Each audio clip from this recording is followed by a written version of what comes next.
വിളയിൽ ഇതിൽ വളരെ അപകടകരമായൊരു വിഷയം നമ്മൾ ഈ ബംഗ്ലാദേശിൽ ഇപ്പോൾ സംഗീതം നിരോധിച്ചതുമായി ബന്ധപ്പെട്ട വിഷയം ചർച്ച ചെയ്യുമ്പോൾ നോക്കൂ, ഏതാനും ആഴ്ചകൾക്ക് മുമ്പ് സമസ്ത പോലെയുള്ള സംഘടനകളുടെ തലപ്പത്തിരിക്കുന്ന ആളുകൾ കേരളത്തിലും ഇത്തരം ആഹ്വാനങ്ങൾ നടത്തുന്നുണ്ട്. ഇപ്പോൾ പെൺകുട്ടികൾ തെരഞ്ഞെടുപ്പ് സമയത്ത് തുറന്ന വാഹനത്തിൽ ഡാൻസ് ചെയ്തതിനെ സമസ്ത എതിർത്തത് ഈ കേരളത്തിലാണ്. അതായത് നമ്മുടെ നാട്ടിലിപ്പോൾ ധാരാളമായി പെൺകുഞ്ഞുങ്ങളൊക്കെ തെരഞ്ഞെടുപ്പിൻ്റെ കൊട്ടിക്കലാശത്തിന് ഡാൻസ് ചെയ്തുകൊണ്ട് വരുന്ന ചിത്രങ്ങൾ എല്ലാ പാർട്ടിയിലുമുണ്ട്, ഏതെങ്കിലും ഒരു പാർട്ടിയിലല്ല. അത് തെറ്റാണെന്ന് വിളിച്ചു പറയുകയാണ്.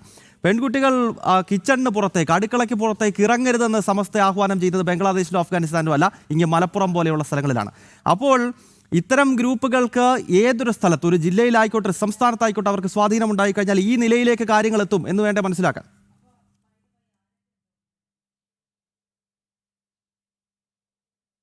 തീർച്ചയായിട്ടും ഈ കേരളത്തിൽ ഇപ്പോൾ ത്രിതല പഞ്ചായത്ത് തിരഞ്ഞെടുപ്പ് നടന്നൊരു സാഹചര്യമാണല്ലോ.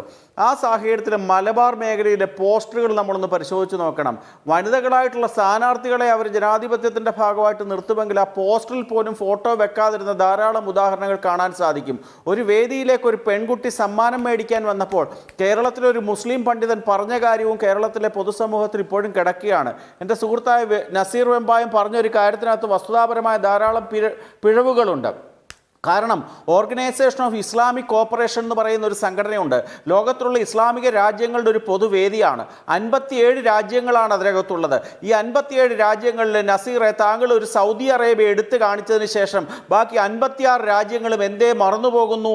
ലോകത്തുള്ള മഹാഭൂരിപക്ഷം ഇസ്ലാമിക ഭൂരിപക്ഷ വിശ്വാസികളുള്ള രാജ്യങ്ങളെല്ലാം തന്നെ തീവ്രവാദത്തിൻ്റെ പിടിയിൽ തന്നെയാണ്. ഇല്ലെന്ന് താങ്കൾക്ക് പറയാൻ സാധിക്കത്തില്ല.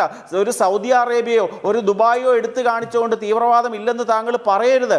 ഈ കൊച്ചു കേരളത്തിലും തീവ്രവാദം അതിരൂക്ഷമായിട്ട് തന്നെയാണുള്ളത്, ഇല്ലെന്ന് പറയാൻ സാധിക്കില്ല. താങ്കൾ മലബാർ ലഹളയെ ന്യായീകരിച്ചല്ലോ. KPCCയുടെ ജനറൽ സെക്രട്ടറിയും മാതൃഭൂമി പത്രത്തിൻ്റെ MDയുമായിരുന്ന K മാധവൻ നായർ എഴുതിയ പുസ്തകം താങ്കളൊന്ന് വായിച്ചു നോക്കണം. കുമാരനാശാന്റെ ദുരവസ്ഥ താങ്കളൊന്ന് വായിച്ചു നോക്കണം. മലബാർ മാനുവൽ താങ്കളൊന്ന് വായിച്ചു നോക്കണം. കംപ്ലീറ്റ് വർക്ക്സ് ഓഫ് മഹാത്മാഗാന്ധി താങ്കളൊന്ന് വായിച്ചു നോക്കണം. എല്ലാത്തിനകത്തും വളരെ കൃത്യമായി പറഞ്ഞിട്ടുള്ള ഒരു കാര്യമേ ഉള്ളൂ, ഇസ്ലാമിക ശക്തികളുടെ ഹിന്ദു വേട്ട തന്നെയായിരുന്നു അവിടെ നടന്നത്. EMSന്റെ കുടുംബം ഉൾപ്പെടെ അനുഭവിച്ചിട്ടുണ്ട്. വള്ളുവനാട്, ഏറനാട് തുടങ്ങിയ താലൂക്കുകളിലെ ഹിന്ദുക്കൾ എവിടെ പോയി? അതൊന്നും ഒരു സ്വാതന്ത്ര്യ സമരമൊന്നുമല്ല. ഉന്മൂലനാശനം ചെയ്യാൻ ഹിന്ദുവിനെ വേട്ടയാടാനുള്ള ശ്രമം ഈ കൊച്ചു കേരളത്തിനെയും ഒരു ഇസ്ലാമിക രാഷ്ട്രമാക്കാൻ ആഗ്രഹിക്കുന്ന ശക്തികൾ ധാരാളമുണ്ട്. ചിലപ്പോൾ താങ്കൾ മറിച്ച് ചിന്തിച്ചെന്നിരിക്കാം. പക്ഷേ കേരളത്തിൽ ഇന്ന് തീവ്രവാദ ശക്തികൾ ധാരാളം പിടിമുറുക്കി കഴിഞ്ഞു. കേരളത്തിലെ CPM എന്ന് പറയുന്ന പാർട്ടിയിൽ പോപ്പുലർ ഫ്രണ്ട് ഓഫ് നിരോധനത്തിന് ശേഷം എല്ലാവരും കുടിയേറിയിരിക്കുകയാണ്. അവരുടെ അഭയസ്ഥാനമായി ഇന്ന് പകൽ സമയത്ത് CPMഉം രാത്രിയിൽ ഇന്ന് പോപ്പുലർ ഫ്രണ്ടുമായി പ്രവർത്തിക്കുന്ന ധാരാളം ശക്തികളുണ്ട്. കേരളത്തിൽ ഈ തീവ്രവാദ ശക്തികളുടെ സ്ലീപ്പർ സെല്ലുകളല്ല ഉള്ളത്, സ്ലീപ്പ്ലെസ് സൊസൈറ്റികൾ ഇന്ന് ധാരാളമുണ്ട്. ആ തീവ്രവാദ ശക്തികൾ പല പേരുകളിൽ, പല രൂപത്തില്, പല ഭാവത്തില് കേരളത്തിലെ അങ്ങോളം ഇങ്ങോളം പിടിമുറുക്കിയിട്ടുണ്ട്. കേരളം അതിന്റെ വളരെ വലിയൊരു വിളനിലമാണ് തീവ്രവാദ ശക്തികളുടെ.